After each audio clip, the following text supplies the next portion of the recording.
Wow, thank you. No pressure whatsoever. Thank you very much for your kind words, Kirsten. As Kirsten said, my name is Silke Kaiser, and I am on my third book. My second book is called Sex with Sociopaths, because by God, I've had plenty of it. And I remember them, but I don't think they remember me. And not because I'm not good in bed, just because I don't matter. When I wrote my book, Gotcha, I became intrigued as to why a woman would become involved in a priority crime. A priority crime would be a home or a business invasion, either an armed robbery or a burglary, or it would be a hijacking. Sometimes women get involved in hijackings. Or it would be in some kind of other armed robbery where there is a traumatized victim. That defines a priority crime. And I began to research this phenomenon. And most women will commit a crime at the behest of a man. And I started to research. And what I found in my work as well, when a woman was involved in a priority crime, it was either at the behest of a son who would have a lack of a strong father figure, which is, by the way, a leading cause of crime across the world. He would have low levels of education. There would be some substance abuse, and he would be between the ages of 14 and 24. Or it would be at the behest of an intimate partner. Low levels of employment, where she is the main breadwinner, carries all the worry for the house, and there would be some abuse, definitely emotional abuse. And this person would encourage her to break into a place of business, or if it's a domestic worker, the son would encourage the mother to steal from the house, or to fake an armed robbery. It's called an inside job. And my research took me to something called the battered woman syndrome. It did not quite fit. The battered woman syndrome. Battered woman, women who are battered. It did not quite fit. That's almost like the Stockholm syndrome, where that woman will start to almost empathize with her abuser.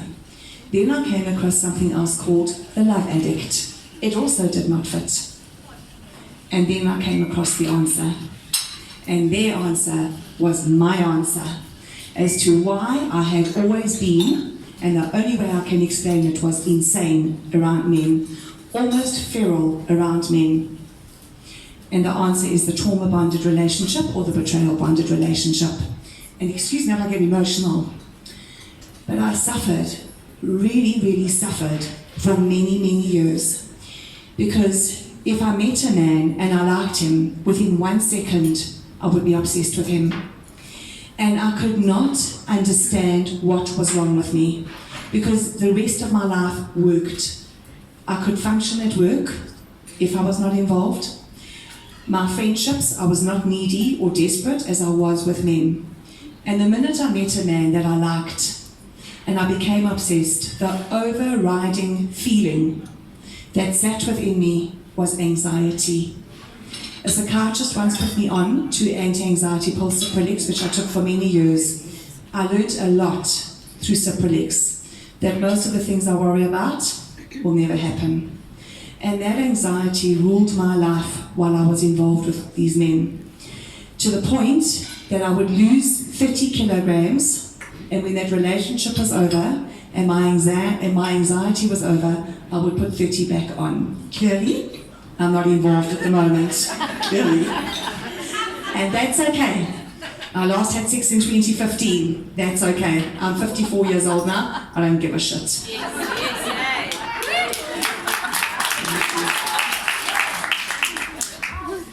So what is it about these relationships that so many of us women will stay to be emotionally abused, if not physically abused? What keeps us there? This is what I learned about myself, because I had to process a lot. Firstly, I had a childhood. My mother was a narcissist. My stepfather was a sociopath. These people carry the traits, the perpetrators, they have either narcissistic or sociopathic characteristics. They know what they are doing to us. They might not understand the words, but they know it is a conscious cycle. Every time that I stayed, I committed a crime against myself. Every time that I stayed for that abuse where I became so distraught and there was screaming and shouting and only chaos, I committed a crime against my dogs who were in my care. I dated a guy called Benny. It was the first time that we shared a birthday. Well, his birthday came around. I bought him a square watch. He was not happy with that watch. I stayed. I met a guy called Joel, a Jewish man. I moved in with him on Valentine's Day, 12 years ago. I knew I was making a mistake because the red flags, we love to ignore those red flags. I knew I was making a mistake. My rock bottom with Joel came the day that he threatened to headbutt me. Because many women will stay for physical abuse. That I will not do. Probably the only thing I wouldn't do. Sexual, emotional abuse, give it to me. I loved it. Because I loved chaos. Because I am a child of chaos. And the word familiar comes from the word family. We seek out in our adulthood to feel the same way that we felt when we were children. And I was abused, sexually abused for many years by my stepfather. My mother stood by and did nothing. My mother had 3 children, but she actually only had 2. She never could handle me. She could not actually stand the sight of me. May she rest in peace. Because I've always been blunt. I was born direct. I have no filter. My mother told me I'm tactless. And actually, I can tell you this today, I love my directness. I love my bluntness. Because when you're wearing wrinkles on your face, you get away with a lot more than when you're 20.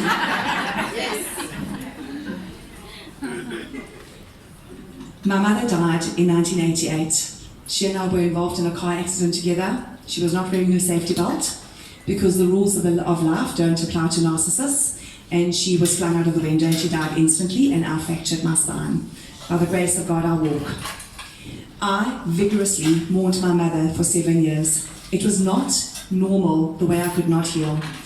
And because my name is Silke and I'm a compulsive overeater, I found myself in Overeaters Anonymous and found so much healing there. And one of the things I learned is that my love of chaos. And the lesson that my mother's death taught me, which I realized as I carried on in my life, getting involved in inappropriate relationships, is that the binds of chaos bind much, much tighter than the binds of love. They do.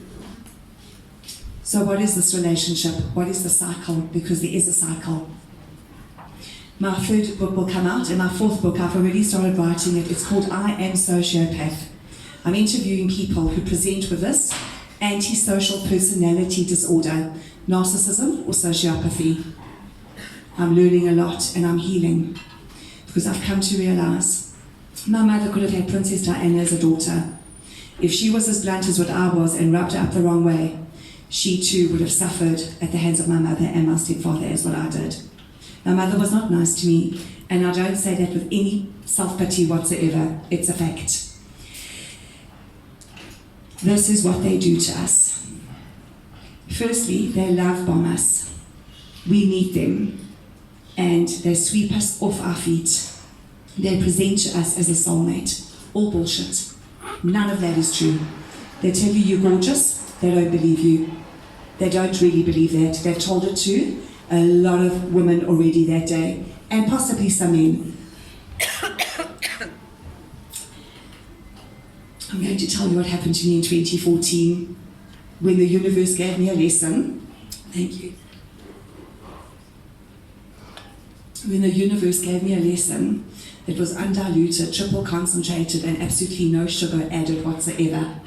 And that's when Sex with Sociopaths. That is the background to that book. So, his real name was Andy. In my book, he's called Aiden. He is a sociopath, there's no doubt about that. He absolutely swept me off my feet, but I hardly ever saw him because the relationship isn't actually real. Told me I'm stunning, I'm gorgeous, I'm intelligent, loved my work on farm attacks, etc., etc. Have many, many secrets, and sought to isolate me from my friends and family. I'm sure that sounds familiar to some of us. Then starts the D value. asked me if I would dye my hair black because he only likes women with dark black hair and brown eyes. I said no. Normally I would have bent over backwards, but I've already been down that road for another man. Dyed my hair black, it came out purple. So it was a no. And that devalue can be overt or covert. Criticised me that I'm a one-man band, I should have a big business, I don't want to have all that responsibility. And then the discard, he disappeared. When he was with me, he was morose. And all I ever wanted was to get back to where we were when I first met him, that golden period, that golden time. But the discard remained for quite a few months, and then he came back, and that's called hoovering. The cycle starts again, and he love-bombed me all over again. And this cycle was so familiar to me, this chaos in that relationship, been through it many, many times. But this man, and I call him a magnificent sociopath, if there is such a thing, because he is truly magnificent in the way that he knows the way the world works and he's street smart. He's very high functioning. And eventually it all exploded in my face, as all my relationships had. I also bought a house next to him, lost a lot of money, because I got a phone call from a woman who actually saved me. Her name was Jenny. She was his girlfriend. Not his only girlfriend. I then did what I should have done. I called my contact in crime intelligence, just going to lower my voice here, and I said, I need info. And he phoned me back the next day, and he said to me, am I allowed to swear? Am I? He said to me, what the actual fuck, Silke? You need to be sitting down. So I said, JJ, you put me into so much anxiety that now I'm standing up. This man has escort agencies. I had to go onto Google a sex dictionary to find out what the hell was on offer, because I hadn't heard of half these things. He sleeps with men, because that's what a lot of sociopaths do. We are just bodies to them. It's not that he's gay or straight, it's just that we are a body to him, and it's exciting to them, because a sociopath and narcissist have very low thresholds of boredom. They get bored very, very easily. And this is what I was dating. This is what I was moving in next to. I had to cancel the house. And yes, again, hit the depths of despair, lost so much weight that my hip bones actually walked into a room before me. They jutted up more than my boobs, and I paid a lot of money for my boobs. And eventually I had to process everything, and I did. And I wrote Sex with Sociopaths, and I was extremely honest in that book, and I wrote it the way it all happened to me. My mother, my stepfather, the sexual abuse, everything. Because the reason that I'm so attracted to these men, or was so attracted to them, was my lack of self-esteem. Because when we don't have self-esteem, we disempower ourselves. Well, let me speak for myself. My lack of self-esteem, I gave my power away again and again and again.